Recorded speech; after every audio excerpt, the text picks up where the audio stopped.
جاتا ہے، لیکن اگر ایک آدمی طاقتور ہو کر،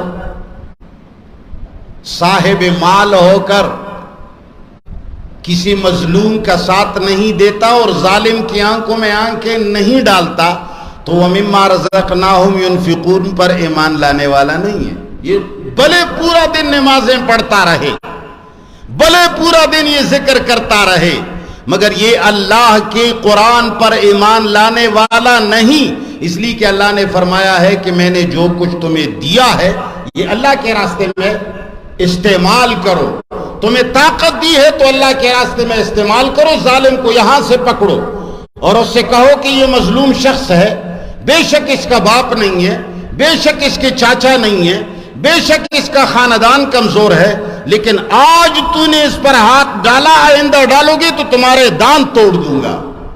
اس کو کہا جاتا ہے ایمان۔ پھر آپ کے محلے کے اندر لڑائی نہیں ہوگی، جھگڑا نہیں، یہ تمہارے علاقوں کے اندر، ہمارے علاقوں کے اندر دشمنیاں ہیں، کیوں؟ اس لیے کہ ہم ظالم کا راستہ نہیں روکتے ہیں۔ اگر کوئی آدمی ظلم کر کے دوسری آدمی کو مظلوماً قتل کرتا ہے اور ہم سارے گاؤں اور علاقے والے اس ظالم کا بیکاٹ کریں تو آپ ایمان سے کہیں آئندہ کوئی کسی کو قتل کرے گا؟ نہیں کرے گا۔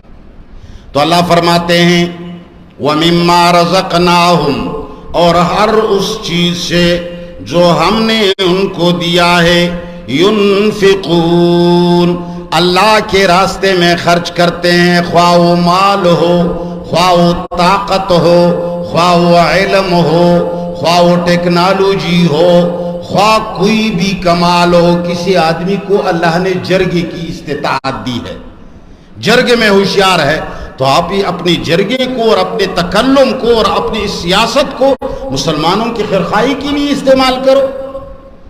یہ نہیں کہ گاؤں میں شرارتیں بناؤ، آپس میں ایک دوسرے کو لڑاؤ، نہیں، اپنی سیاست کے ذریعے مسلمانوں کے اندر خیرخواہی کرو۔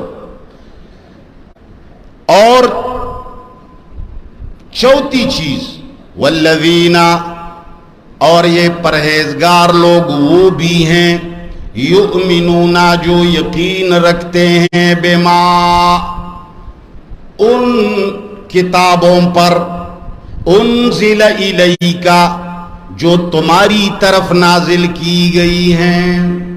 اللہ فرماتے ہیں کہ پرہیزگار شخص وہ ہے جس کا ایمان اس کتاب پر ہو جو تیری طرف نازل کی گئی ہے۔ تو رسول اللہ کی طرف کون سی کتاب نازل ہے؟ قرآن۔ اللہ نے فرمایا ہے جو قرآن پر ایمان رکھتے ہیں۔ ویسے ایمان سے کہو ہم قرآن پر ایمان رکھتے ہیں؟ نہیں۔ ہمیں تو مولوی صاحب کو جب ہم کہتے ہیں تو وہ کہتے ہیں اور سب میں علماء احناف نے یہ لکھا ہے، علماء دیوبند نے یہ لکھا ہے، علماء بریل نے یہ لکھا ہے، علماء پنجپیر نے یہ لکھا ہے، شامی نے یہ لکھا ہے، علمگیری نے یہ لکھا ہے، بخاری نے یہ لکھا ہے، مسلم نے یہ لکھا ہے۔ تو ایمان سے کہو یہ کتاب اوپر سے نازل ہوئی؟ جب اوپر سے نازل نہیں ہوئی تو مولوی صاحب کیوں اس کا نام لیتا ہے؟ عوام کے سامنے کیوں اس کو پیش کرتا ہے؟ اس لیے کہ لوگوں کو اللہ کی کتاب سے محروم کرتے۔ آج کل یہ ساری دنیا میں جو لڑائیاں ہیں، یہ بریلوی ہے، یہ دیوبندی ہے، یہ پنجپیری ہے، یہ بڑے داڑھی والا، یہ چھوٹی داڑھی والا، یہ اس کی پارٹی کا ہے، وہ اس کی پارٹی کا ہے، وہ نیشنل ہے، یہ مسلم لیگ ہے، یہ پی ٹی آئی ہے، یہ پی ٹی ایم ہے، یہ پلانا ہے۔ یہ تقسیم در تقسیم، یہ پارٹیاں کس نے بنائی؟ شیطان نے۔ پارٹیاں بنانے والا کون ہے؟ شیطان۔ اللہ تعالیٰ نے ہمیں ایک پارٹی بنا کے دی ہے، اس پارٹی کا نام ہے اسلام۔